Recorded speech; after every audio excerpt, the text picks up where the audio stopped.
Yo creo que, no sé si les había mencionado bien cuáles son las temáticas relacionadas con álgebra y trigonometría para la primera unidad, ¿cierto? Vamos a tratar de abordar un poquito como esas ideas de la primera unidad.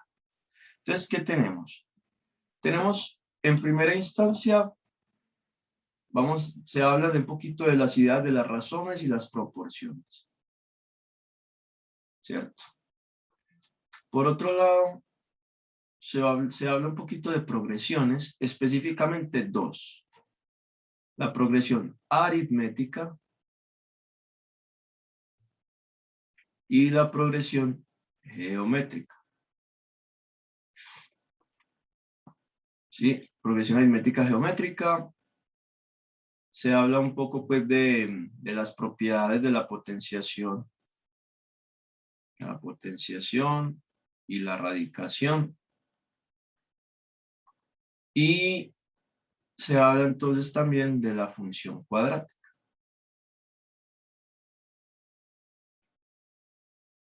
Y aplicaciones.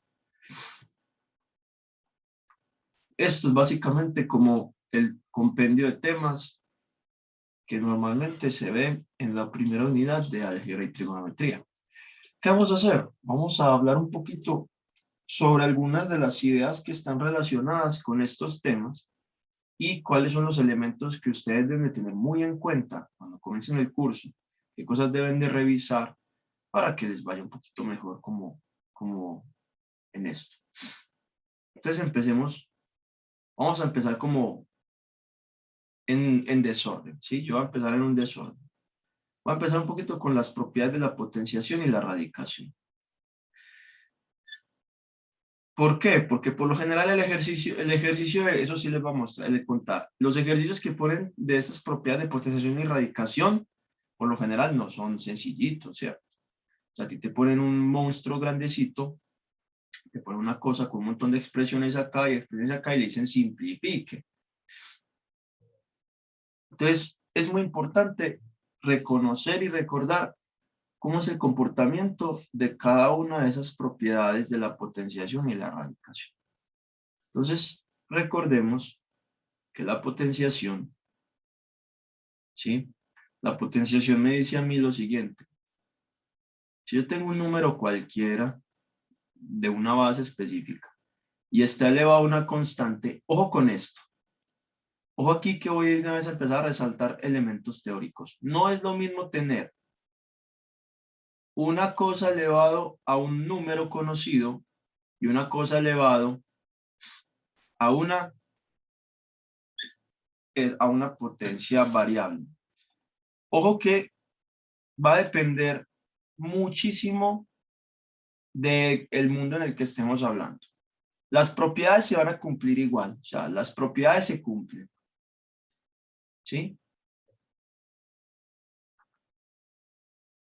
Pero mientras que esto representa potenciación, esto va a representar, por ejemplo, exponencialidad, ¿sí? Esto es como la relación de la función exponencial, que parte pues de una idea de potenciación. Pero es importante tener en cuenta como en esa pequeña diferencia. Que una cosa es que esté una constante específica y que otra cosa es que esté una variable. Listo, para que lo tengamos pues como muy en cuenta. Bien, solo quería como recalcar eso. ¿Qué dice la potenciación? Recordemos, chicos, facilísimo, ¿cierto? Que si yo tengo un elemento cualquiera elevado a una potencia enésima, quiere decir que yo tengo que multiplicar ese elemento n veces, la cantidad de veces que me diga el exponente. Elementos, recordemos elementos importantes de la potenciación. Este número se llama la base. Este que se llama el exponente. Y el resultado que está por acá se llamaría entonces la potencia. Bien, hay que acordarse de esos pequeños nombrecitos. Propiedades fundamentales, la más fácil. Cualquier número elevado a la 0 da 1. 1.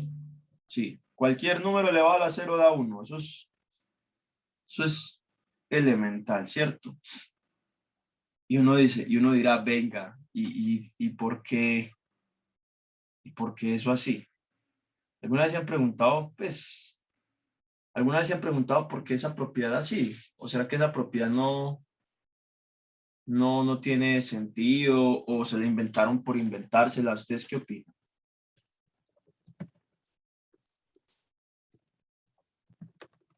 ¿Alguna vez se han preguntado eso? Pero, ¿en qué sentido tiene Sebas? O sea, ¿cómo podrías explicarme a mí qué significa que A a la 0 valga 1?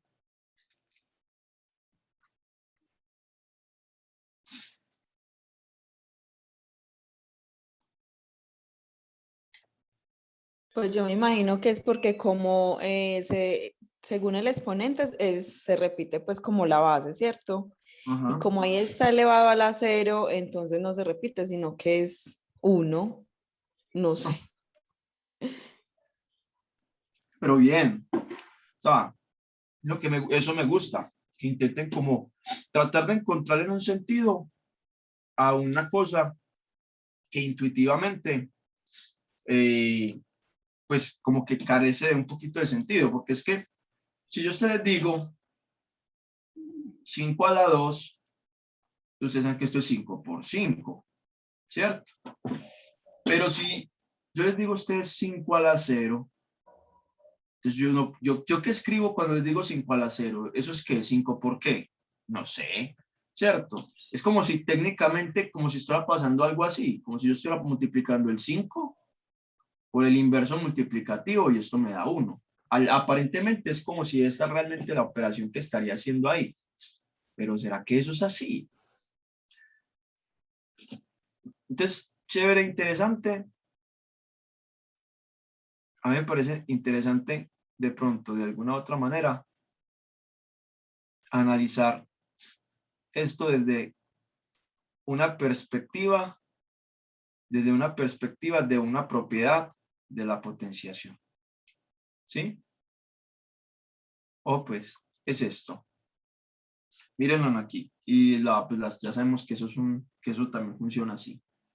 Esta propiedad, si yo tengo esta propiedad, ¿qué dice esta propiedad? Yo tengo un número elevado a una potencia cualquiera y divido por otro número que es de misma base, pero de otra potencia diferente. ¿Qué hago? Pongo la misma base y como está en división, resto, ¿verdad? Entonces miren esto tan curioso acá. Por ejemplo, si yo tengo aquí, si yo entonces tengo esto, si yo tengo a a la n sobre a a la n, entonces tendría a la n menos n, y esto valdría a la 0, ¿cierto? Porque n menos n daría 0. Pero aquí dentro de ese sentido, uno dice, bueno, ¿y qué está pasando? Si se fijan, este término que está acá es justamente el mismo término que está abajo. No.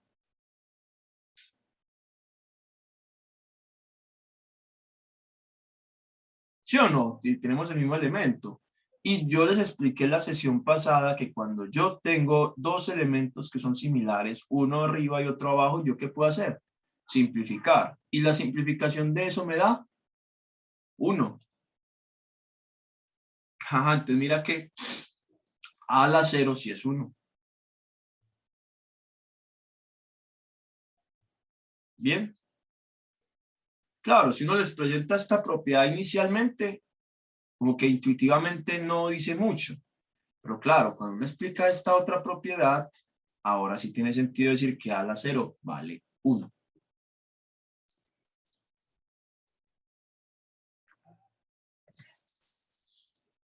Bien, hay como importante. Pero ojo, si yo tengo 0 a la 0, esto no es 1. 0 a la 0 no es 1. Ojo que esto se llama forma indeterminada. Es una forma indeterminada. ¿Y dónde van a ver eso? En cálculo diferencial. Así que se cumple siempre y cuando A sea diferente de 0. Bien, se cumple siempre y cuando A sea diferente de C. Segunda propiedad. Cualquier base elevado a exponente 1 da el mismo número. Fácil, ¿sí o no? Otra propiedad, chicos. Si yo tengo una potencia, una base con exponente así, y lo multiplico por otro elemento de la misma base, pero de distinto exponente, o el mismo de lo que sea, ¿qué hago? Pongo la misma base y sumo los exponentes. El inverso, entonces, ¿cuál es? Esta es la cuarta, ¿cierto? Este es el inverso de ese elemento. Bien.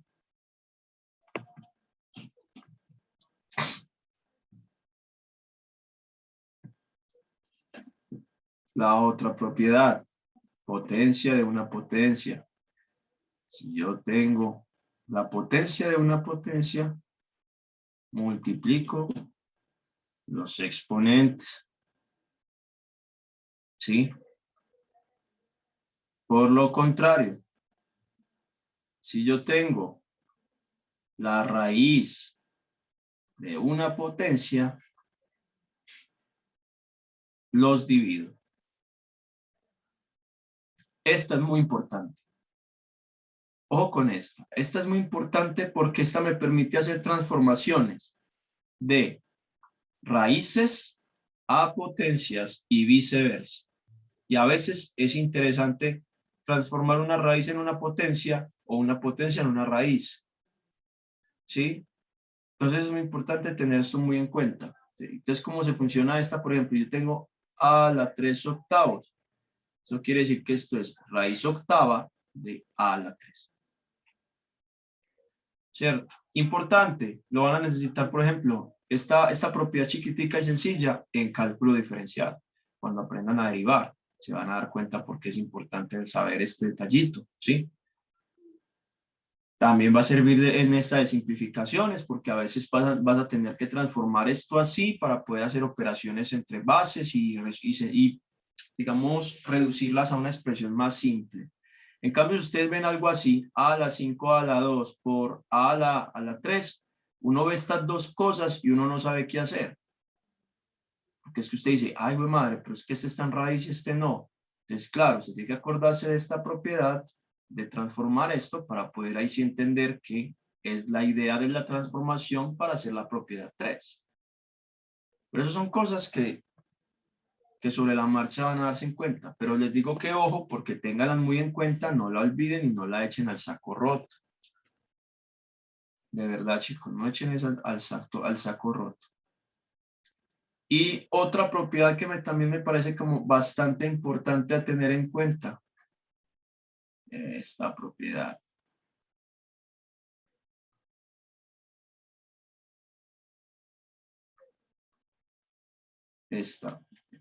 Esta, bueno, pongámosla mejor en términos generales. Esta. Si yo tengo un número cualquiera elevado a la menos enésima potencia, es escribir el recíproco con esa potencia en el denominador.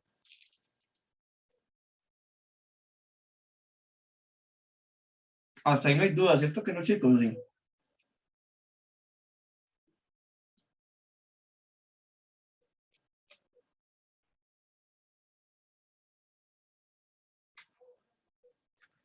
Bien. Oh, pues. Generalidades, entonces, por ejemplo. ¿Qué pasa si yo tengo esto? 5 a la 2x más 3. Eso está elevado a la 4. Yo necesito organizar esto de una manera diferente. ¿Por qué? Porque es que, si se fijan, tengo varias opciones. Aquí yo puedo jugar con diferentes opciones. Número 1, podría aplicar la propiedad número 6. Es la 5, perdón, esta es la 5. La propiedad número 5 o 6, no, la 5. 2, 3, 4, 5. Esta es la 6 y esta es la 5. La propiedad número 5, ¿cierto? Por ahí Kevin ya más o menos la dijo. ¿Qué puedo hacer? Puedo hacer distribuir el potencia de una potencia. Puedo distribuir acá 2x más 3. Esto me queda 5 a la distributiva. 2 por 4, 8x más 3 por 4, 12. O, por lo contrario, puedo aplicar primero aquí la propiedad número 3, ¿cierto? Teniendo en cuenta que ya la tenemos expresada de esta forma. La tenemos expresada de esta forma y la queremos llevar a esta otra manera. Ok. Entonces yo puedo escribir esto como 5 a la 2x por 5 a la 3. Y esto va a estar elevado a la 4. Y acá, entonces puedo escribir esto. 5 a la 2x elevado a la 4 y 5 a la 3 elevado a la 4. ¿De qué va a depender, chicos, si yo lo escribo así o lo escribo así? Va a depender mucho, muchachos, del ejercicio que yo tenga. Es más, este, por ejemplo, lo puedo escribir así. Es 5 a la 8x por 5 a la 12, ¿cierto? Importante tener muy en cuenta, ¿yo cómo voy a escribir mi expresión? ¿Yo qué propiedad voy a utilizar? Muchachos, va a depender de las necesidades del ejercicio. Por ejemplo, si en el denominador tuviésemos, por ejemplo, 5 a la 4, ¿cierto? 5 a la 4. A veces es más fácil ver nuestro problema así que así. Uno a veces de pronto no lo ve acá, pero cumple igual. Por ejemplo, miren aquí, 5 a la 12, 5 a la 4, entonces yo puedo escribir 5 a la 8x. Y 12 menos 4, la propiedad de la resta, ¿cierto? Como queda positivo, me queda 5 a la 8. Y aquí está. Otros dirán, ve, yo aquí puedo hacer lo siguiente. Como esto es multiplicación, como es multiplicación y la multiplicación es... eso del orden de los factores no altera el producto. Conmutativa. Como la multiplicación es conmutativa, entonces yo puedo cambiar estos números. Si yo los cambio, me queda esto así, 5 a la 2x elevado a la 4. Y este me puede quedar 5 a la 4 elevado a la 3, 5 a la 4, cancelo y cancelo, ¿cierto? Ahí simplifico un poquito. Y puedo organizarlo de otra manera, ¿cierto? O sea, ¿qué es lo importante, chicos? Que ustedes tienen que tener muy en cuenta, pero recuerden pues que eso lo puede simplificar, pero hay un índice 3. Quiere decir que aquí queda 5 2x a la 4, y aquí me va a quedar 5 a la 4, elevado pues a la 2, ¿cierto? Porque simplemente cancelo uno de los 5 a la 4 que hay. Hay 3 5 a la 4, cancelé solo uno. Bien. Entonces miren que ya tengo dos maneras diferentes de expresar esas cosas. ¿De qué va a depender, muchachos? Va a depender de cada ejercicio. Va a depender del problema que les estén planteando. Ahí no hay más de otro. Pero lo que sí creo que es importante, muchachos, es identificar todo el tiempo cómo funcionan las propiedades. ¿Qué puedo hacer con las propiedades? ¿Cierto? Por ejemplo, ojo con esto. Si yo tengo 5 a la 2x más 5 a la 3. Ojo, ¿aquí qué propiedad hay? Aquí. Ninguna. Aquí no hay propiedades. La expresión se queda así. La expresión se queda así. A no ser, ojo, a no ser que yo haga otras cosas. Como por ejemplo acá como esto. Yo qué puedo de pronto hacer, por ejemplo. Yo puedo decir esto, vea. 5 a la 2x, yo lo puedo escribir así. Como 5 a la 2 elevado a la x.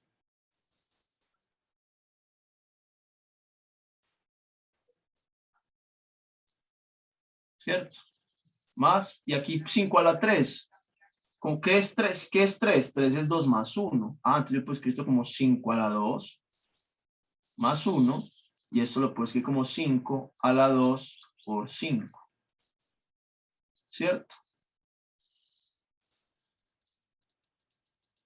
Por ejemplo, tengo ya 5 a la 2x más 5 a la 2 por 5. No sé.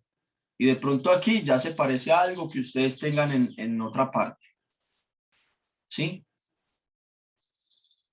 O por ejemplo, digamos que tuvieran acá mejor 5 a la 2x más 2. Entonces aquí tendrían 5 a la 2x más 2. Entonces ya esto cambiaría un poco. Transformémoslo de otra manera. 5 a la 2x más 2. Eso uno diría, bueno. Esto sería 5 a la 2x por 5 a la 2. ¿Cierto? Entonces aquí tendría un 5 a la 2, por ejemplo. Y aquí, claro, si yo tuviese esta expresión, aquí no hay propiedades de hacer nada con esto en generales, pero aquí miren, por ejemplo, ya tengo entonces un factor común 5 al cuadrado. Entonces aquí tengo 5 a la 2x más 5. Y yo no sé, y en el denominador, por alguna razón, había 5 a la 2x más 5. Entonces miren que eso me da 5 a la 2 y listo. O sea, ojo con esto, que si la suma está en el medio, ahí no hay nada, pero ya les tocaría observar entonces si cada uno de los términos tiene algunas propiedades, si yo puedo sacar de pronto algunos factores comunes para hacer simplificaciones con otra cosa. Cada ejercicio tiene su propio lío, ¿cierto? Yo qué quiero que observen con esto, muchachos, que aplicar las propiedades a veces no es tan intuitivo. Por ejemplo, ustedes pueden mirar esto, muchos pueden mirar esta parte que está acá arriba y uno dice, pues qué propiedades voy a aplicar ahí si eso está con una suma, ¿cierto? Pero se olvidan de que cada uno de los términos puede tener sus propias propiedades. Y miren, por ejemplo, que al hacer eso, yo aquí encontré, por ejemplo, un factor común que existe acá y que uno no lo ve en primera instancia. ¿Cierto? O algunos lo verán. También puede pasar que algunos lo vean directamente. Pero, por ejemplo, otros no lo verán. Y ven el ejercicio con un denominador así 5 a la 2x más 5 y ven esto de acá arriba y uno dice, pues ahí no hay nada que simplificar. Y le dan vueltas y vueltas y nunca encuentran qué es lo que hay que simplificar. Entonces, mucho cuidado con eso, muchachos. En esos ejercicios de simplificación es muy importante ver y muy importante realizar los problemas sin extenderlos. Me voy a explicar a qué me refiero con los problemas sin extenderlos. Todos sabemos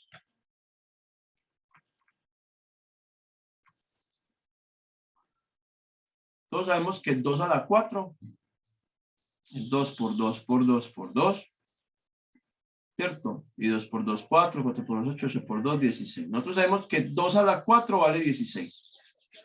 ¿Sí o no? ¿Todos de acuerdo?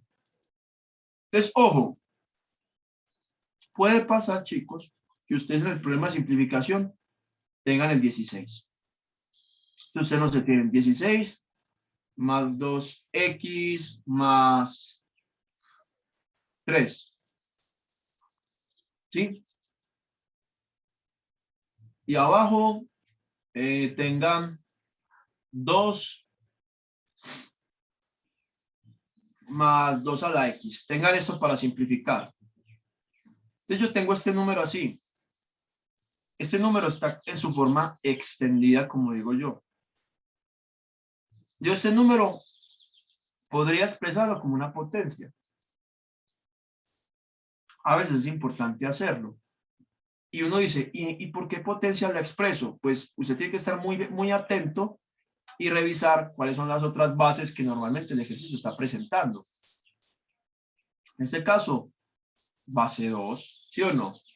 Y si es de base 2, entonces yo 2, 16 lo puedo escribir así. Entonces el problema me quedaría así, 2 a la 4 más 2x más 3, 2 más 2 a la x.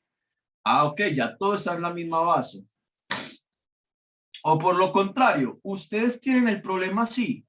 Chicos, no lo extiendan. No. En simplificación, uno por lo general no resuelve las potencias si ya al final no hay nada más que simplificar. Uno solo la resuelve si al final de todo el problema ya no hay nada que simplificar. Pero mientras haya algo que simplificar, muchachos, o mientras ustedes tengan la leve sospecha de que hay que simplificar alguna cosa, no extiendan la potencia. Antes, al contrario, busquen que los números que hayan y aparezcan estén expresados como potencias. ¿De qué base? Analicen el ejercicio. Cada ejercicio va a decirles de qué base tiene que estar expresado. Pero lo importante es no dejen los números extendidos, porque al dejarlos extendidos ustedes ya no van a poder ver cómo resolverlo. En cambio, si están en propiedades, si están en potencias, si están en bases y toda la cosa, es más evidente, o al menos uno puede intuir las propiedades un poquito mejor. Claro, porque miren acá, 2 a la 4. Recuerden que el 4 yo lo puedo expresar, por ejemplo, como 3 más 1 o como 2 más 2, ¿cierto? O como 4 más 1. Pues yo lo puedo expresar de muchas formas. Yo en este caso voy a expresarlo como 3 más 1. Es que 4 más 1, pero 4 más 0. Voy a expresarlo como 3 más 1. Entonces miren aquí, me queda 2 a la 3 más 1, más 2x más 3, 2 más 2 a la x. ¿Y esto cómo lo puedo expresar? Propiedad de la potenciación, me queda 2 a la 3 por 2. Y aquí, eso lo puedo expresar. 2 a la x por 2 a la 3. Sobre 2 más 2 a la x. Miren esto, factor común 2 a la 3. Y me queda aquí 2 más 2 a la x y abajo 2 más 2 a la x. Simplifiqué y me quedó 2 a la 3. Ah, ya el resultado es 2 a la 3. ¿Tengo con qué más simplificar? No. Ah, entonces sí lo puedo ya expandir. ¿Me entienden a lo que apunto, chicos? Listo, chicos. O sea, es una observación muy importante. Ya que les estoy dando algunas ideas para que les vaya mejor en ese tipo de ejercicios, en ese tipo de problemas y cuando lo estén viendo. Bien. Ahora hablemos de la radicación.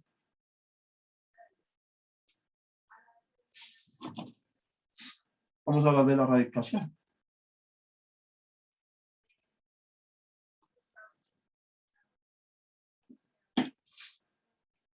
Se supone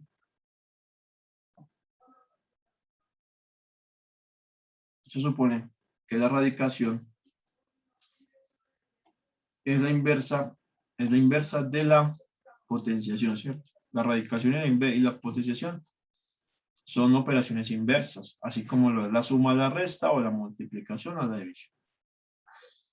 En ese sentido, recordemos que si yo tengo esto,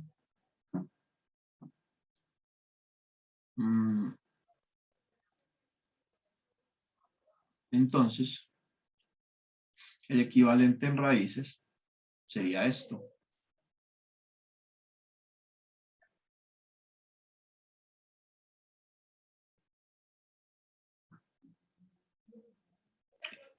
Este es el equivalente entonces de la radicación a la potenciación, ¿cierto? Mientras que usted en la potenciación busca la potencia, ¿cierto? Usted en la radicación va a buscar es la base. La base. Bien, pues hay como que observación importante de cómo son las inversas de ellas. Bien. ¿Qué es lo esencial acá, chicos? Entonces vamos con las propiedades. Primera propiedad. La raíz n, ¿cierto? La raíz enésima de una potencia cualquiera es a la m sobre n. Esa ya la habíamos visto. Otra, recordemos otra propiedad. Esta, que si yo tengo la raíz enésima, ¿sí? La raíz enésima de un número por la raíz enésima de otro número, yo puedo esto escribirlo como la multiplicación de los dos números dentro de la misma raíz enésima. Bien. Otra propiedad, la inversa de esta, si yo las tengo es dividiendo, yo puedo expresar esa división en una misma raíz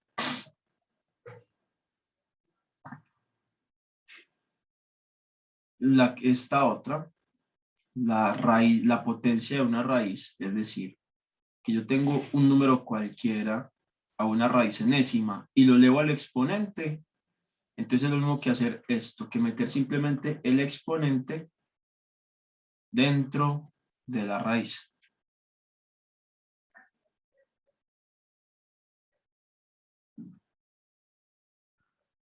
Raíz de una raíz. ¿Qué dice la raíz de una raíz? Simplemente es, pongo acá el término que está dentro de las raíces y multiplico los índices de la raíz, ¿cierto? Ahí está. Ojo. Ojo con esto.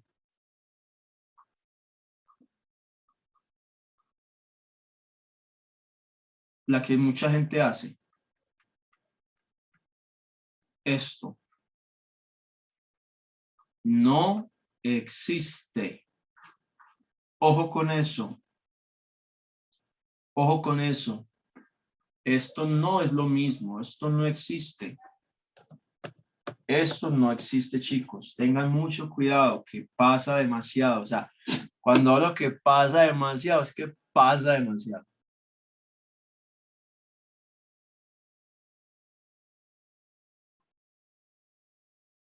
Ojo ahí.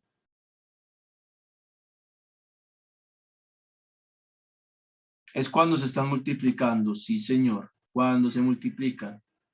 Vale acá. Cuando se multiplican. Pero cuando hay suma, no. Ahí no hay absolutamente nada.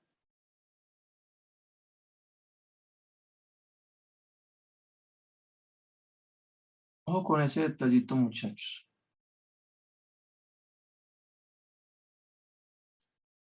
Listo. Ojo ahí. Otra cosa. Aquí ya para tener observaciones de las raíces. Ojo esto.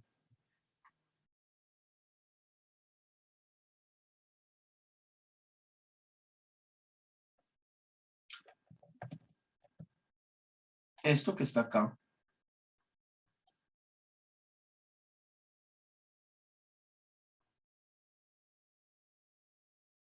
Ojo acá. Tienes dos opciones. Por un lado, va a pertenecer a los imaginarios. O por otro lado, va a dar un número negativo. ¿De qué va a depender, muchachos? Del índice. ¿Cuándo sucede que va a dar un número imaginario? Cuando el índice sea par. ¿Cuándo va a dar un número negativo? Cuando el índice sea impar. Ojo con eso. Ojo con ese detallito, muchachos. Si el índice de la raíz es par y hay un número negativo dentro de esa raíz, eso va a pertenecer al conjunto de los complejos. Pero si por lo contrario yo tengo un número negativo dentro de una raíz, pero el índice de esa raíz es impar, entonces voy a obtener como resultado un número real negativo. ¿Listo? Bien. Esta otra propiedad, esta otra observación. La raíz enésima de 1 vale 1. Siempre. La raíz enésima de 1 vale 1. Se los digo porque lo van a tener muy en cuenta en alguna parte. Acordarán de mí en alguna parte. Lo van a tener muy en cuenta. Otra observación que quería darles a saber. Bien. Última. Ojo con esta.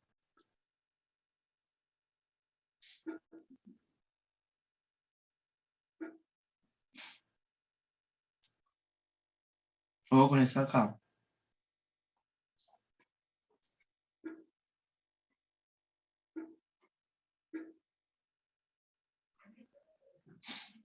Haga ahí.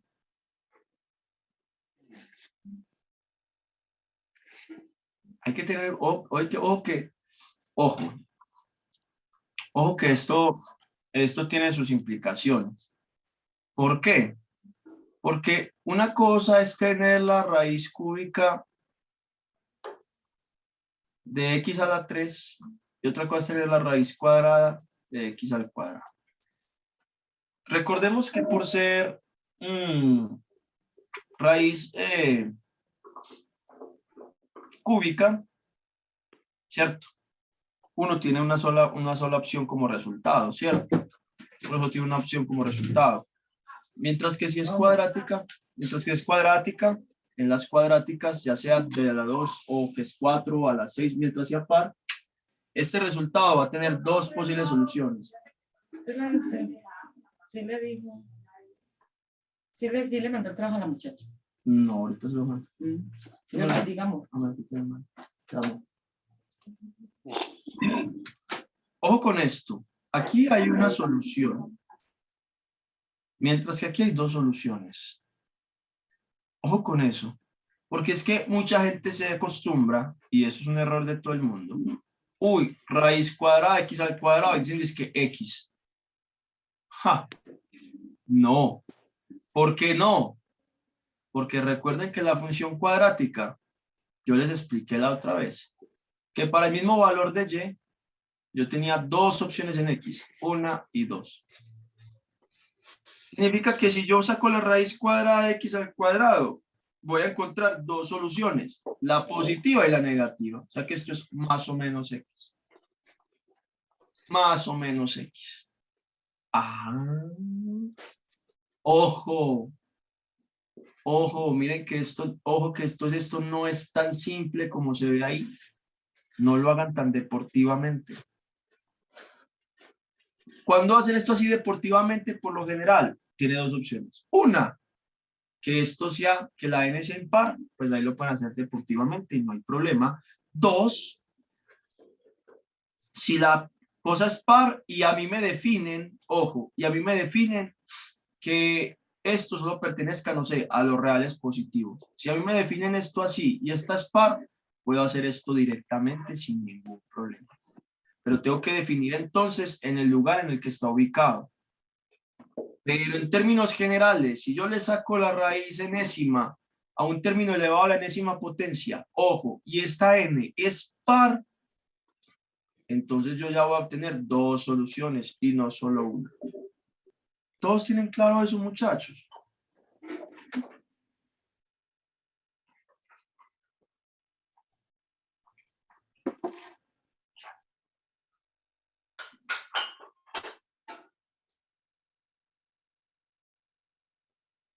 Ah, chicos. ¿O alguna duda, inquietud, pregunta con eso?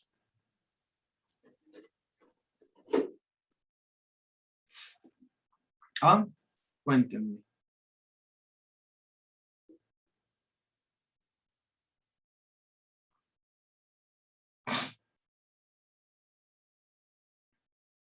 ¿O todo bien? También se vale que me digan, no, sí, todo bien. Comprendo. O que me pregunten si no comprenden algo.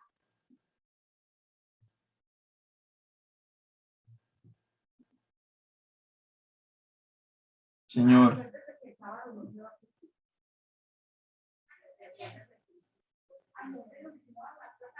Cuénteme, Sebas, ¿desde dónde te perdiste? Yo vuelvo y te vuelvo y explico ese pedazo.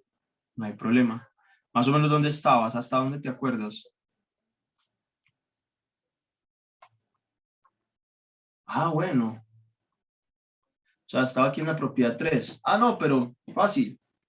Mira, si yo tengo la potencia de una raíz, Sebas, simplemente esto es la potencia de una raíz. ¿Yo qué hago?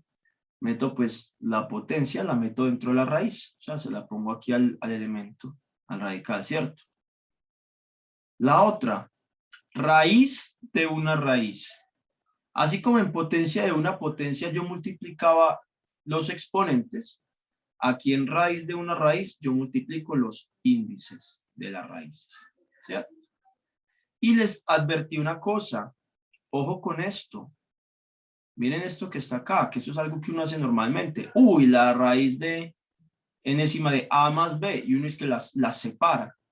Esto no existe, eso no existe, ahí no hay una distribución de radical ni nada, no, eso no existe.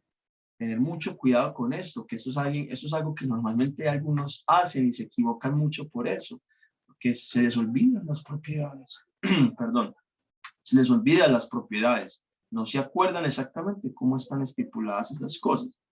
Ojo ahí, muchísimo cuidado, tengan delicadeza con eso. Y ya hice unas observaciones. Número 1, observación número 1, esta. Yo puedo tener la raíz enésima de un número negativo, pero tengo dos opciones. Número 1, que esa solución sea un número que pertenezca a los complejos, sea con índice imaginario. Número 2, pues que la solución sí sea un número real y este sea negativo. ¿De qué va a depender? Va a depender del índice. Si el índice es par, ¿sí o no? Si es par, 2, 4, 6, tal. Si es par, ¿qué tenemos entonces? Que ese término va a pertenecer a los complejos. Por lo contrario, si el término en ese, si la raíz, si el índice de la raíz es impar, entonces vamos a obtener como resultado una expresión con un número negativo. ¿Claro con eso? Otra observación, la raíz enésima de 1 vale 1 siempre. Tenerlo muy en cuenta, luego les va a servir en algún punto de la carrera, así que no lo olviden. Y una que está acá, una propiedad también que existe, pero que hay que tener mucho cuidado, por eso les puse ojo, esta, que yo tenga el índice y el exponente de la raíz y el exponente del término que está dentro de la raíz iguales. Entonces, yo puedo escribirlo así, o sea, solo puedo supuestamente cancelar y me da X, pero yo hice una observación. Hay que tener cuidado si el índice es par o impar, porque si es impar, no hay problema. Esto pues, se cumple súper bien, sin ningún lío. Pero cuando es impar, cuando es par, recordemos que cuando es par, la función cuadrática me expresa dos soluciones para el mismo valor de y, 2x. Entonces, cuando yo tenga soluciones par, estas cosas se vuelven con dos posibles soluciones, más o menos. Dos soluciones. Entonces les dije, ¿cuándo lo puedo escribir deportivamente? Si es par, pues cuando yo exprese de alguna otra manera que el conjunto solución que yo necesito está en los positivos y ya. Ahí sí lo puedo hacer. De lo contrario, yo esto lo tengo que expresar con más o menos. Ojo, porque es que es donde todo el mundo empieza a fallar. Ya, Sebas, ¿te quedó claro ahí?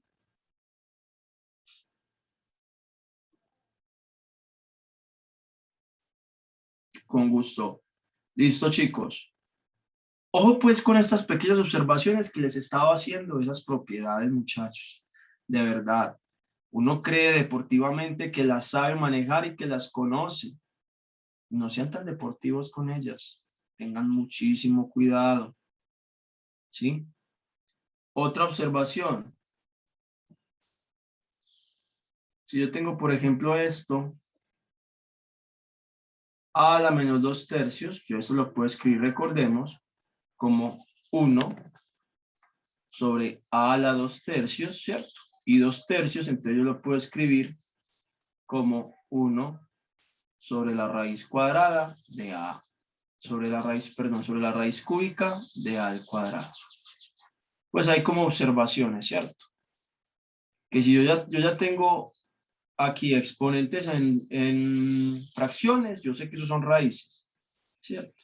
Y que si tengo este menos acá, no es que sea una raíz de índice negativo, sino que básicamente esto ya tengo que aplicar otra propiedad primero para luego ya tener el índice positivo. ¿Qué estoy queriendo decir con eso? Que esta n, por lo general, son números enteros, ¿no? Positivos. Listo. Números enteros positivos, ¿cierto? Yo no tengo ahí, ay, la raíz de...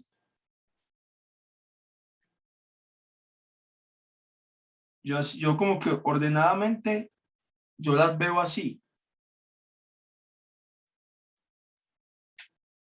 Listo.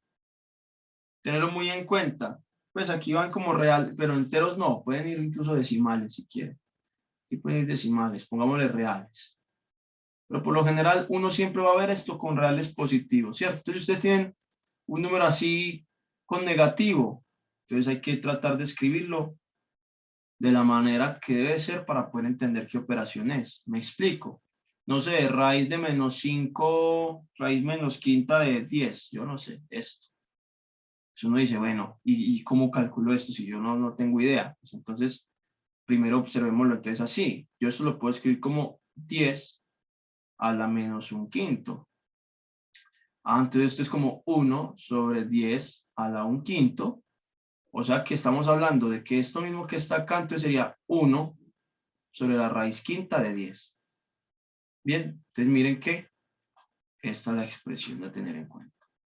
¿Qué negativo? Pues entonces es esto realmente. Y si ustedes lo hacen, se van a dar cuenta que sí. Que evidentemente eso es 1 sobre la raíz quinta de 10. Si lo hacen, se van a dar cuenta de eso. ¿Por qué les doy esa observación, muchachos? Pues solo como para que recuerden bien que las propiedades hay que saberlas usar, ¿cierto? O sea, usted no va a entender si tiene esa raíz ahí negativa, no, le toca a usted transformarla para saber entonces exactamente qué es y cómo calcularla. Porque supongamos que usted no tenga una calculadora muy buena, sino una cuenta huevos, muchachos. Pues de pronto en la cuenta huevos no sé si la puedan poner tal cual así, ¿cierto?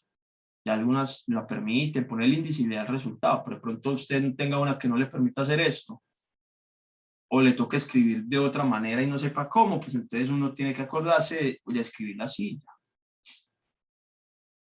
¿Dudas, preguntas, inquietudes, muchachos? Listo, excelente, excelente. Bueno, chicos, ahora miremos algunas ideas de la función cuadrática. Yo estoy en desorden porque me parece que hay cositas que ustedes ya conocen bastante bien del colegio, al menos traen algunas ideas, entonces primero quiero ver esas para refrescárselas y luego ver de pronto algunas que sí no se acuerdan muy bien, algunos, entonces por eso, o sea, estoy mirando como las que pueden estar un poquito más frescas. Vamos con la función cuadrática. Yo ya les expliqué, para los que estuvieron en la sesión de cálculo diferencial, yo hablé un poquito de la función cuadrática. La función cuadrática está representada por un trinomio de esta manera, ¿cierto?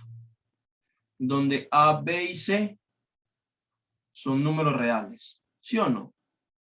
Yo les dije que esto representa entonces una función cuadrática, ¿cierto? A, B y C. Bien. ¿Qué es importante a tener muy en cuenta de esta función cuadrática? Primera cosa, que C va a representar el intercepto en Y. Número 2, que el vértice, o sea, donde comienza esa función cuadrática, va a estar dado por la siguiente expresión. Menos B sobre 2A y el punto menos B sobre 2A evaluado en la función. Importante tenerlo muy en cuenta, ¿cierto? Porque con eso ya sabemos dónde empieza. Tercera observación que hay que tener muy en cuenta. Ojo, chicos, con esto. A, el signo de A, ojo, el signo de A me dice hacia dónde mira mi función cuadrática. Si A es negativo, entonces la función cuadrática mirará hacia abajo, ¿cierto? Y si A es positivo, mi función cuadrática mirará hacia arriba. O sea que va a depender del término que acompañe el x al cuadrado, va a depender si mira hacia abajo o hacia arriba. Y eso es muy importante para caracterizar los ejercicios, para caracterizar los problemas. Bien.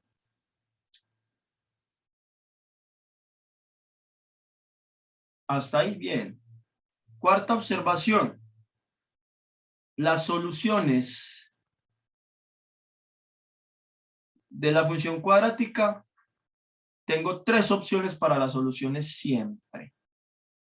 y va a depender de algo que se llama el discriminante. ¿Y de dónde viene el discriminante, muchachos? Vamos a ver, recordemos. Función del bachiller. La solución del bachiller de la función cuadrática, menos b, más o menos la raíz cuadrada de b a la 2 menos 4ac sobre 2a. Esta es la fórmula general para encontrar las dos soluciones de la función cuadrática. Ustedes no saben factorizar, fórmula del bachiller, ahí no hay problema, ya con esto las encuentran. Incluso yo ya les enseñé con la calculadora cómo encontrarlas. O sea que, básicamente, no hay pierde ya para esto, ¿cierto? La calculadora usa este algoritmo para encontrar las soluciones. Bien, ahora, ¿qué pasa? Si se fijan, dentro de la fórmula general del bachiller para solucionar la ecuación cuadrática, tengo este término que está acá con una raíz. Mire, ¿y la raíz es qué? Cuadrada, ¿verdad? La raíz es cuadrada, o sea que es par.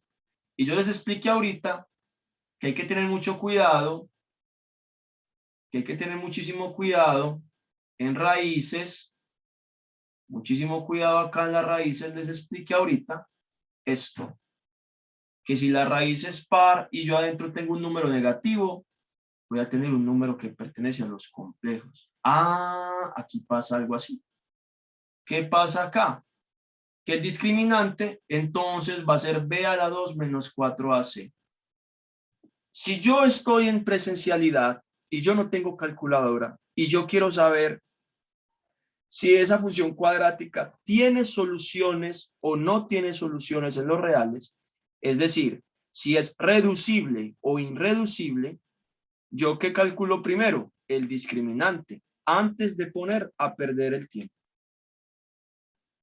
Porque a veces uno llega al problema de aplicación y ustedes empiezan a resolverlo, y usan el bachiller y se gastaron 4 minutos resolviendo la fórmula del bachiller para darse en cuenta básicamente que la solución está en los imaginarios. O sea que para la aplicación que están resolviendo no hay solución en los reales. O sea, perdieron ahí un tiempito valioso. Entonces, para evitarse eso, muchachos, lo primero que hay que analizar siempre en una función cuadrática es el discriminante para hallar las soluciones. Por lo tanto, entonces voy a tener 3 posibles opciones. Primera opción, que el discriminante sea mayor que 0. Segunda opción, que el discriminante sea igual a 0. Tercera opción, que el discriminante sea menor que 0. Si es mayor que 0, voy a encontrar 2 soluciones. Si es igual a 0, voy a encontrar una solución. Por lo general, cuando el discriminante a 0, esto sería el trinomio cuadrado perfecto. Uno se da cuenta que eso se convierte en un trinomio cuadrado perfecto. Y si es negativo, tiene 2 soluciones, pero en los complejos. En los complejos. Entonces, en los reales, no va a tener solución. Ojo con eso, muchachos. Tengan mucho cuidado con ese discriminante para los problemas de aplicación. Para esos problemas, a veces le puede preguntar a ustedes una cosa, por ejemplo, como halle el valor de K para que la función cuadrática tenga una solución. Y ustedes dicen, ¿y yo cómo hago un ejercicio? Halle el valor de K para que la función tenga una solución. Ah, si ustedes no saben esto, si ustedes no conocen estos detalles, si ustedes no conocen estas posibilidades, muchachos, no van a saber resolver ese tipo de problemas. Así que ojo con eso. Ojo con eso, muchachos. Fundamental. Reconocer en las soluciones de una función cuadrática cómo va a depender, que va a depender del discriminante. Hay que tener en cuenta, chicos, ¿cierto? Hay que tener mucho cuidado con eso. Eso sí, la función cuadrática siempre va a tener 2 soluciones. ¿Qué pasa? Que acá digo que una solución es porque esto va a estar simplemente la misma solución 2 veces. O sea, por ejemplo, x más 1 y x más 1, pues es la misma solución, ¿cierto? pero se repiten dos. O sea, sí tiene dos soluciones, pero pertenece a la misma. Lo que pasa es que luego se van a dar cuenta uno cómo llama cuando usted tiene la misma solución repetidas veces. Eso tiene un nombrecito. Pero por eso digo que una sola solución, ¿sí? Pero ahí pues como que valga la aclaración, que yo sí encuentro dos factores, solo que tienen el mismo número, el mismo término. Esos son, digamos, los 4 puntos importantes que hay que tener muy en cuenta dentro de la función cuadrática. Si ustedes te reconocen estas 4 cosas, muchachos, no van a tener ninguna dificultad con solucionar funciones cuadráticas. No van a tener ningún problema. Chicos, preguntas, dudas, inquietudes con esto. Ojo, pues muchachos, que miren que les estoy dando observaciones bastante importantes a tener muy en cuenta. Muy en cuenta. O sea, de verdad, todas las observaciones que les estoy dando, no las echen al saco roto, muchachos. O sea, las van a necesitar en algún punto. Es importante saberlas, identificarlas, no olvidarlas, ¿cierto? Son generalidades que uno debe tener siempre en la cabeza, siempre presente.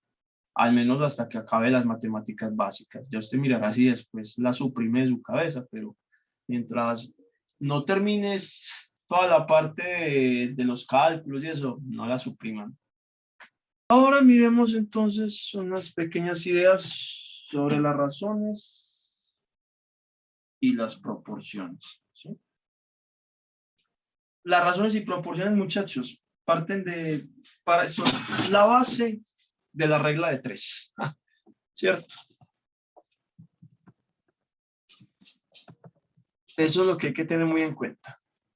Que las razones y las proporciones son simplemente la base de la regla de 3, ¿cierto? Entonces, si ustedes saben básicamente, ¿cierto? ¿Qué es una razón y qué es una proporción, chicos? Básicamente ya estamos clarísimos con eso. Entonces, ¿qué es una razón entonces? Recordemos, muchachos, que la razón va a estar representada de esta manera, ¿cierto? Eso es una razón. ¿Y qué representa una razón? Recuerden que es una relación entre dos cantidades. Esto representa una relación entre dos cantidades, muchachos. ¿Sí? ¿Qué indica? ¿Qué indica una razón? ¿Cuántas unidades hay en relación a la otra?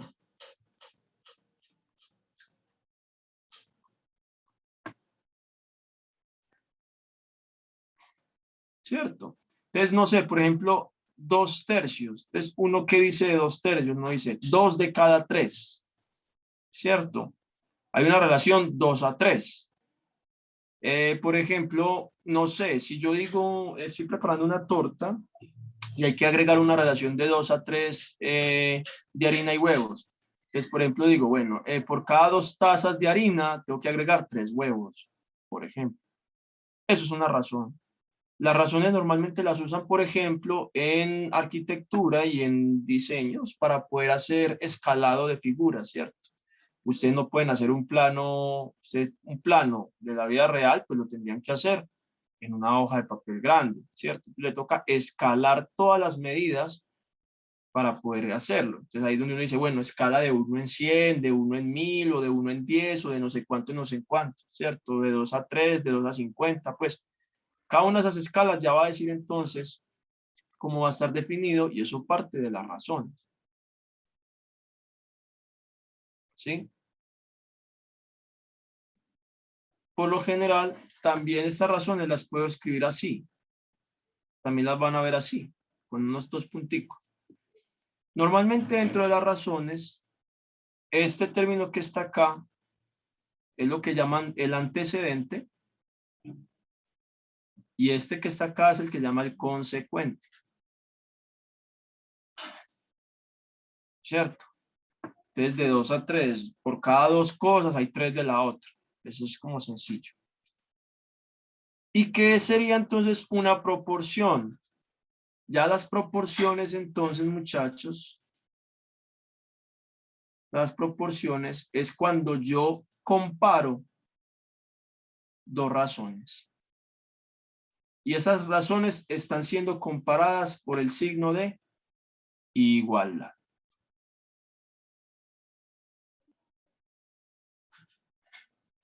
¿Sí? Eso es muy importante. Eso es lo más importante que hay que tener muy en cuenta. Muy en cuenta, ¿cierto? Que yo comparo dos proporciones.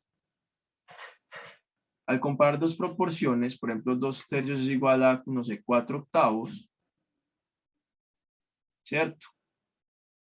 Uno dice, bueno, necesitamos revisar estas proporciones. Entonces uno dice, ok, para revisarlas, uno es que multiplica acá al contrario y se da cuenta, pues que en primera instancia estos no son dos proporciones así súper correctas, ¿cierto? Hay que tener muy en cuenta estas cosas. ¿Qué pasa? ¿Qué pasa en este tipo de cosas? Que aquí, por ejemplo, esto no es una proporción así directa, porque si yo multiplico, mire que da 2 por 8 igual a 3 por 4, y 2 por 8 es 16 y 3 por 4 es 12, y esto no es igual. Entonces mire que aquí no hay una proporción equivalente. Entonces hay que tener muchísimo cuidado cuando analizamos proporciones. ¿Yo cuándo puedo hacer esas multiplicaciones? ¿Yo cuándo equivalgo que una proporción es igual, que una proporción es, digamos, es la misma, ¿cierto? Pues, por ejemplo, yo tengo, no sé, 2/3 y aquí tengo 4/6. Yo sé que eso sí es una proporción equitativa, ¿cierto? Aumentó en un número de 2 la razón inicial. Pero cuando yo tengo otro tipo de expresiones, como las que le acabé de hacer anteriormente, ahí ya no hay una igualdad de proporciones. Entonces hay que tener muchísimo cuidado. Porque se supone que las proporciones tienen que cumplir esa igualdad, ¿cierto? Quiere decir que lo que yo planteé ahorita, 2/3 y 4/8, esto no es una proporción, ¿cierto? Esto no es una proporción. Porque no cumple con la condición de que al hacer las multiplicaciones de los términos, me da el mismo número. Bien. Teniendo en cuenta que es una proporción, que no es una proporción, hay dos tipos de proporciones que uno normalmente aprende. Que ahí donde empieza como la idea de la regla de 3. Están las proporciones directas y las proporciones inversas.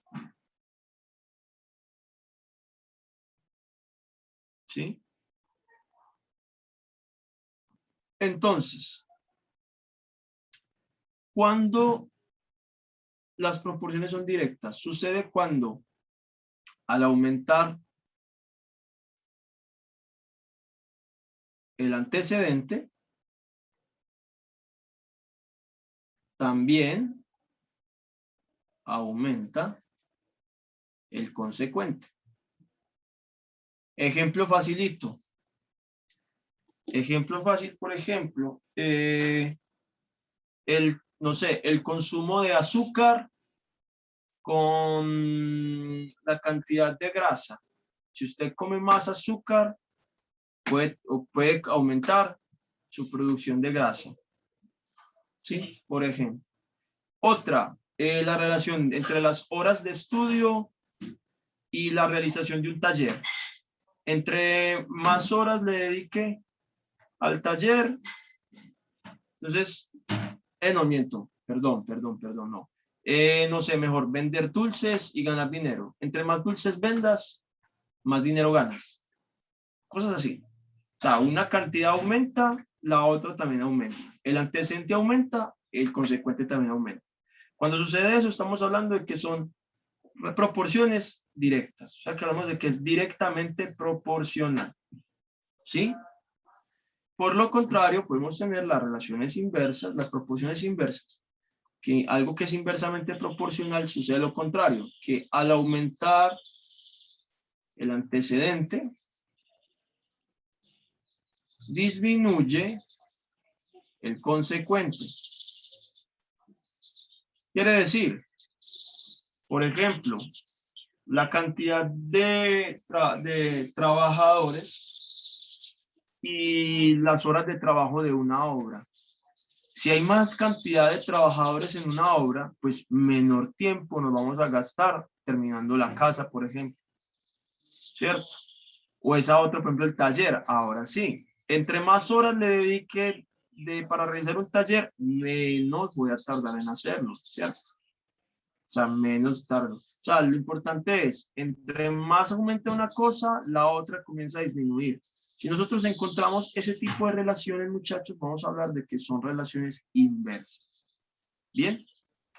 Ahora, ¿cómo se escribe eso en proporciones? Entonces vamos a mirarla. Las directas, supongamos, por ejemplo, que la primera razón es 5/3. Yo voy a encontrar esta variable que está acá y aquí medios, algo así. ¿Sí? O no, bueno, aquí mejor pongamos, sí, así. Cuando yo escribo las expresiones así, estoy escribiendo entonces que esto es una proporción directa. ¿Sí? Por lo contrario, si yo tengo esto, 5/3, aquí tengo esto por lo general va a ser una proporción de carácter inverso. Por lo general, si yo necesito expresar la proporción inversa, entonces yo tengo que pensar en cómo está comportándose la variable respecto al otro. Si está así o está así. Me voy a explicar. Por ejemplo, un problema de esos de inversa.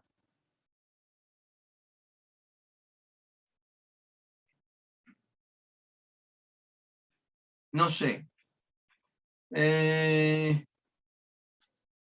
No sé, 6 trabajadores se tardan 4 días en hacer una obra. ¿Cierto? La pregunta es, ¿cuántos trabajadores necesitaría para que la obra se tarde 2, por ejemplo? No sé. Entonces, uno sabe que a mayor cantidad de trabajadores, menor cantidad de días de trabajo. Quiere decir que esto es una relación inversa. Si esto es inverso, entonces mire lo que pasa aquí. Como esto es inverso, para que esto fuese directo, yo tendría que escribirlo tal cual está en el ejercicio. Tal cual, en ese orden. Así como está planteadas las variables, esto sería directo. Pero como es inverso, yo tengo que invertir el término de la variable x. Quiere decir que para que sea inverso, entonces yo tengo que escribir el problema de esta manera. Así tal cual. O sea, invierto la variable respecto al orden de las otras dos. Por eso les dije acá, si este es el orden, invertir la variable respecto al mismo orden me la convierte en una proporción inversa. Si la x que estaba arriba en la inicial, entonces al ponerla abajo ya es inversa. Aquí es lo contrario. Si la x estaba abajo en el planteamiento, al ponerla arriba, permaneciendo en estos dos estáticos, ya la vuelve inversa. Eso lo van a trabajar de todas maneras cuando entren al problema de álgebra y trigonometría y trabajen regla de 3. Ahí es donde van a abordar mucho esto, de cómo se plantea inverso y cómo se plantea directo. Y ya aquí pues uno resuelve el problema. Simplemente este pasa ya a multiplicar. Esto es 6 por 4 dividido 2. ¿Cierto? Entonces uno dice, hey, 12 trabajadores. ¿Cierto? Sencilla, pero como para ilustrar el problema. Chicos, dudas, preguntas, inquietudes sobre las proporciones inversas y directas.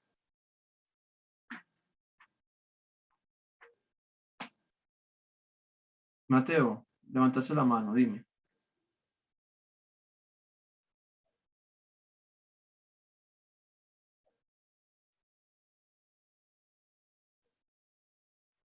Ah, ok, listo. Bueno, chicos, ya ahí les di generalidades de casi todo. Nos falta, hablemos de unas pequeñas generalidades sobre las progresiones, ¿cierto? Y ya con eso terminaríamos la sesión de hoy. ¿Cuál es la idea de la sesión, muchachos? La idea no es profundizar en problemas, no. La idea es, venga, les estoy dando un abrebocas con algunas observaciones que son fundamentales, que yo considero que son importantes, para tenerlas en cuenta. Ya cuando aborden las temáticas en la materia y en el curso, ustedes ya tengan algunas ideas básicas y simplemente cuando entren a las clases ya es como profundizar en esos temas, ¿cierto? Y de pronto ver con mayor claridad lo que yo les planteo acá inicialmente. Esa es la idea. Ya por último, entonces, miremos.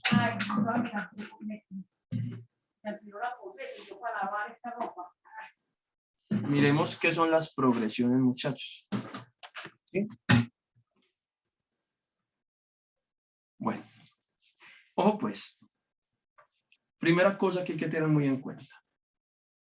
Voy a hablar, digamos, no voy a ser riguroso en la definición de la progresión, porque eso no es lo que me interesa ahorita. Sí, yo ahorita, bueno, esto también se llama sucesiones, ¿cierto? Pueden ser progresiones o sucesiones. Tienen los dos nombrecitos. Bien. Lo que quiero saber o que quiero decir sin ser muy riguroso, muchachos, es que una sucesión o progresión numérica van a ser un conjunto de números ordenados. Van a ser un conjunto de números ordenados. Entonces, 1, 2, 3. ¿Sí? Eso es lo primero que hay que tener en cuenta, que es un conjunto de números ordenados. ¿Sí? Cada uno de los números que están dentro del conjunto los vamos a llamar términos. O sea que esto es un término, eso es otro término, eso es otro término, ¿cierto? Cada uno de estos elementos que están dentro de la sucesión se llaman términos. ¿Bien? Eso es lo primero que hay que saber. Ahora, características de las sucesiones. La primera, depende del número de términos. Pueden ser sucesiones finitas o infinitas, ¿cierto? Mañana que vemos la sesión de cálculo diferencial, vamos a hablar un poquito de la idea del infinito, ¿cierto? Vamos a hablar de a qué se refiere que algo tiende a infinito, cómo puedo entender un poquito esas cosas de los infinitos, ¿cierto? Pero sabemos pues que infinito significa que no, técnicamente no tiene un término donde se acabe, sino que eso continúa y continúa y continúa y continúa sin acabarse. Es que pueden ser progresiones crecientes o decrecientes. Es decir, ojo acá, AN va a representar como un término cualquiera. ¿Cuándo es creciente? Pues cuando ese término AN es menor que el que le sigue. ¿Cierto? Aquí les estoy diciendo a ustedes que es el término que sigue. Por ejemplo, si este es el tercer término, entonces AN más 1, entonces sería el cuarto. ¿Sí? O sea, aquí lo que les estoy diciendo es que la N es una posición. Tenlo muy en cuenta. Esto es creciente. ¿Y cuándo es decreciente? Pues lo contrario. ¿Cierto? Cuando el que está antes es mayor al que le sigue. Y así sucesivamente. Esas son las cosas más importantes que hay que tener en cuenta. Ojo acá. Esto que está acá representa la posición. Esto es una posición en la sucesión o en la progresión. Quiere decir que yo digo A5, les estoy diciendo que ese es el quinto término. Quiere decir que antes de él hay otros 4. Es el quinto término. ¿Ok? Entonces, cuando les digo el AN, eso significa el enésimo término. ¿Y cuál es el enésimo término? Pues no sé, puede ser el 10, el 20, el 40, el 50, el 1.000.000, el 1.600, no sé. Lo importante es saber que ese numerito que está ahí chiquitico, se llama posición. No tienen, ojo, no tiene nada que ver con el valor del número que está acá. No tiene nada que ver. Una cosa es la posición en la que está ubicado, otra cosa es cuánto vale. ¿Listo? Entonces, la sucesión aritmética, la aritmética es de esta manera. Se comporta así. El término AN más 1, yo lo puedo expresar como el término A sub n más una diferencia. También, en términos generales, la fórmula más general es que cualquier término, esta es la fórmula, en términos generales.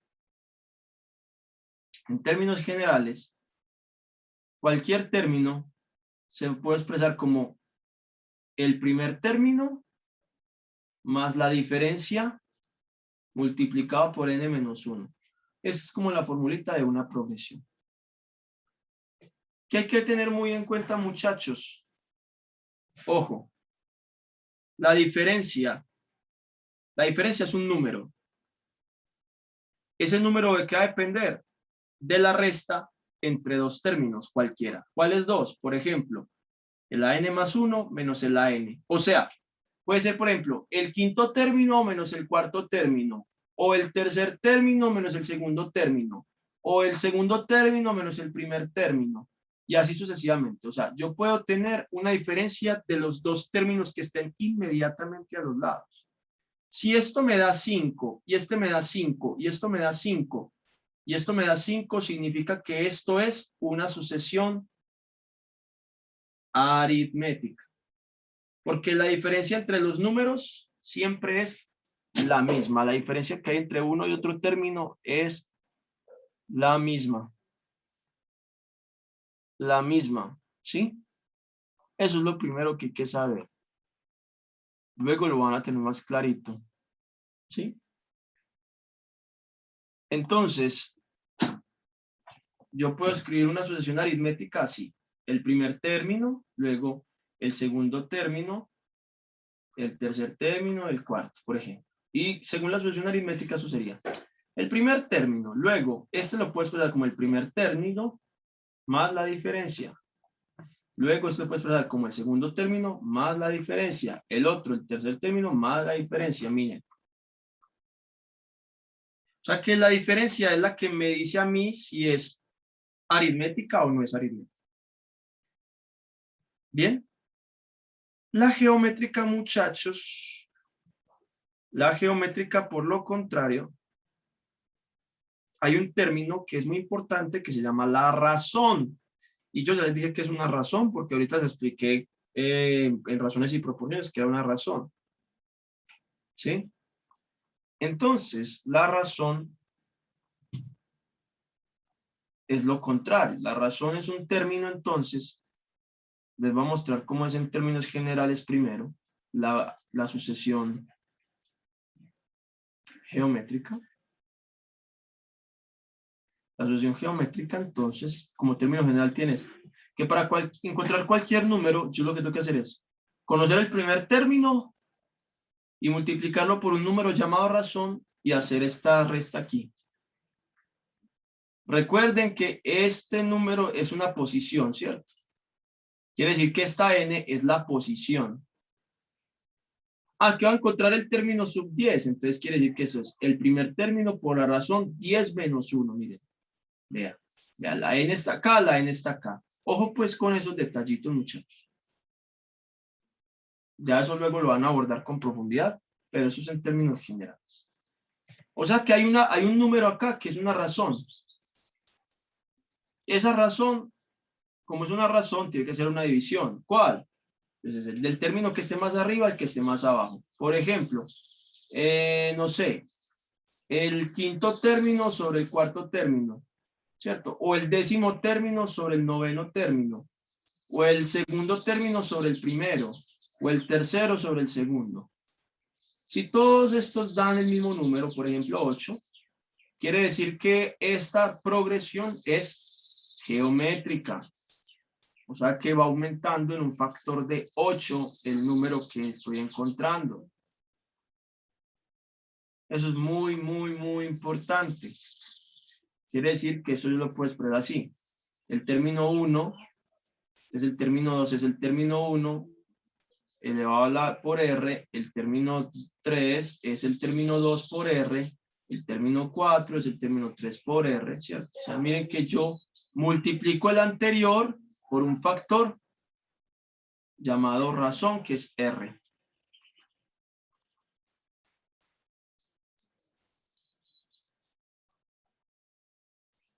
Ojo ahí.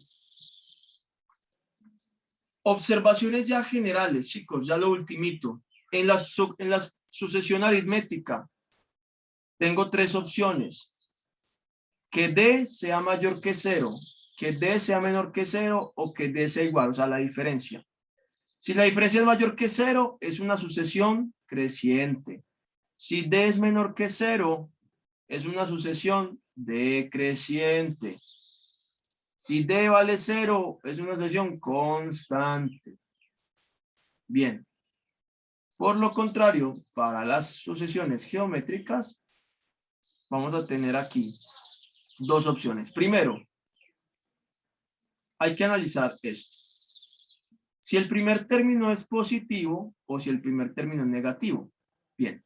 Si el primer término es positivo, ¿sí? Y la razón está entre 0 y 1, es decreciente.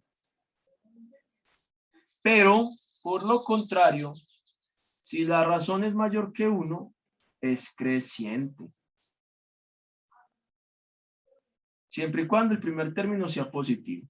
Ahora, por lo contrario, si el primer término es negativo, es lo contrario. Entonces, si la razón está entre 0 y 1, es creciente. Y si la razón es mayor que 1, es decreciente.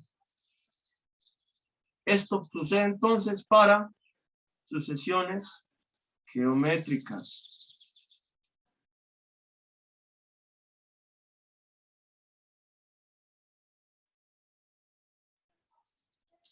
Y cuando, independientemente del primer término, cuando R valga 1, es constante.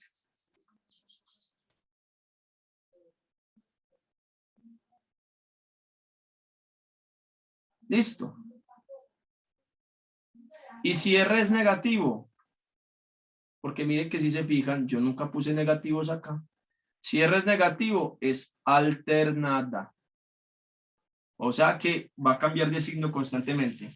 Positivo, negativo, positivo, negativo, positivo, negativo, todo el tiempo. El primer término positivo, el otro negativo, o lo contrario, el primero negativo y el otro positivo. Ojo con esto, alternadas. Ojo que esto les va a servir en cálculo diferencial. Se van a acordar, en cálculo integral, perdón. Cuando hablan de series alternadas, va a tener que ver con esto. Una razón negativa, con una razón de carácter negativo. Chicos, dudas, preguntas, inquietudes. ¿Todo sí está todo claro, muchachos? Bueno, no, espero pues que les haya parecido interesante el taller.